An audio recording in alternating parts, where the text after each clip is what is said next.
नमस्कार। India news के digital channel in खबर में आपका स्वागत है।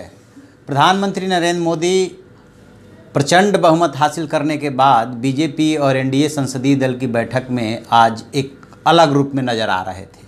आत्मविश्वास से लबालब दिख रहे थे और जो बातें कह रहे थे ऐसा लग रहा था जैसे वो दिल से बोल रहे हैं। उसी संदर्भ में एक बात आई जो उन्होंने गरीबों और अल्पसंख्यकों को लेकर के की।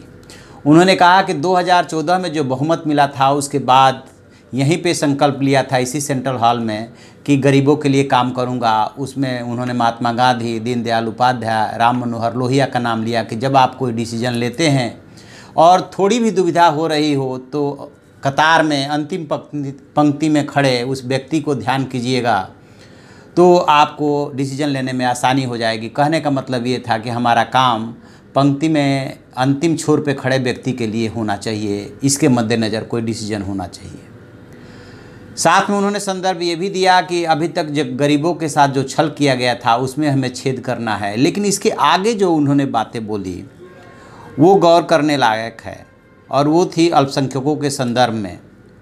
जाहिर सी बात है कि अपने देश में सबसे ज़्यादा अल्पसंख्यक मुस्लिम ही हैं। उनकी दशा और दिशा पे उन्होंने बात की और साथ में ये कहा कि उनके साथ भी छल किया गया है तो उस छल में छेद करना है।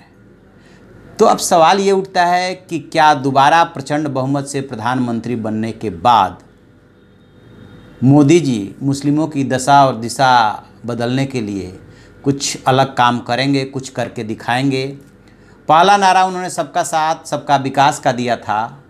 जैसा कि उनका दावा है, उनकी पार्टी का दावा है कि इस दिशा में काफ़ी करने की कोशिश भी की गई, इसमें कोई दो राय नहीं। उज्ज्वला योजना है, सबके लिए प्रधानमंत्री आवास योजना है, इसके अलावा इज्जत घर, शौचालय, ये दो तीन जो जनधन योजना है, ये दो चार जो योजनाएं चली, वैसे तो 130-133 के आसपास केंद्र सरकार की योजनाएं चली 5 सालों में, उसमें वाकई में सबका साथ सबका विकास दिखा। लेकिन अभी भी इस देश में जो लगभग 25 करोड़ कहते हैं, 20 से 25 करोड़ के बीच में होंगे मुस्लिम और अल्पसंख्यक भी हैं। उनकी स्थिति को सुधारने के लिए बहुत कुछ करने की ज़रूरत है, ख़ास तौर से एजुकेशन के फील्ड में।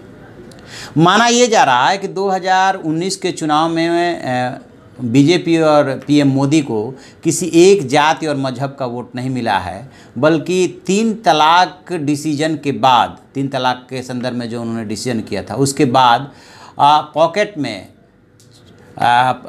कई जगहों पे अलग अलग उसमें मुस्लिम महिलाओं का भी काफ़ी सपोर्ट मिला है और इस बात का फीडबैक उनके पास है। जैसा कि वो दावा भी कर रहे थे कि हमें सबका समर्थन मिला है।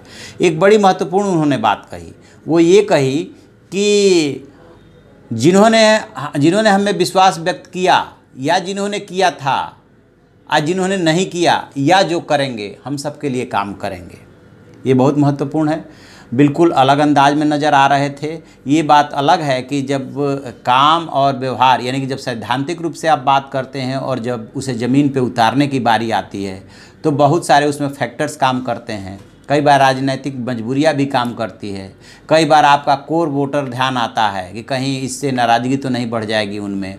लेकिन यदि वो वाकई में दिल से बोल रहे थे, जिसको इंग्लिश में बॉटम ऑफ द हार्ट बोलते हैं, तो यदि गरीबों और मुस्लिमों के लिए उन्होंने इस बार कुछ किया तो ये बहुत बड़ी उनकी उपलब्धि होगी और मोदी जो है इस बार बदले हुए नज़र आएंगे, ऐसा लग रहा है। क्योंकि कई बार इधर के हाल के दिनों में जब से ये रिजल्ट आया है या जब से एग्जिट पोल आया है तब से उनकी बॉडी जो लैंग्वेज है वो और जिस तरह से वो आज बोल रहे थे वो देखने के बाद ऐसा लग रहा है कि जैसे काफ़ी कुछ वो करना चाहते हैं या जो वो अपनी उनकी इमेज बनी हुई है उस इमेज को जो है कहीं ना कहीं उस इमेज को तोड़ना चाहते हैं कि वो बहुत कट्टर हैं या मुस्लिम विरोधी हैं।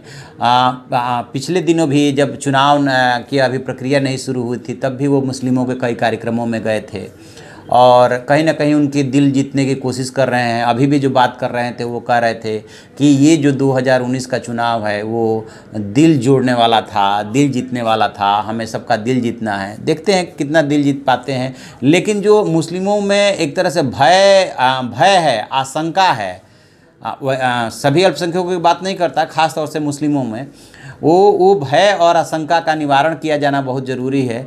और साथ में वो अपने बड़बोले नेताओं को चेता भी रहे थे कि बोलने में आपको संयम बरतना चाहिए, छपास के लिए या दिखास के लिए आप कोई ऐसा ना काम करें कि आपका जो असल काम है वो दब जाए और उसी की चर्चा हो। संभवतः वो इशारा वो उन सांसदों और उन मंत्रियों की तरफ कर रहे थे जो कि बहुत ज़्यादा बोलते हैं, बोलने में गलती कर जाते हैं। देखते हैं क्या करते हैं। लेकिन वाकई में आज जो उनका भाषण था वो दिल को छूने वाला था और हम पूरी खबर पे नज़र बनाए हुए हैं। अभी एनडीए जो जाएगा राष्ट्रपति के पास जो है दावा पेश करने के लिए, उसके बाद कहा जा रहा है कि 30 तारीख को वो फिर से शपथ लेंगे। तो जो भी इसमें अपडेट होगा हम आपको अपडेट कराते रहेंगे। आप देखते रहिए हमारा डिजिटल चैनल इन खबर। उसे लाइक कीजिए, शेयर कीजिए और कमेंट बॉक्स में जाके कमेंट जरूर करें। Thank you. इन खबर चैनल को सब्सक्राइब करें और बेल आइकन दबाना ना भूलें।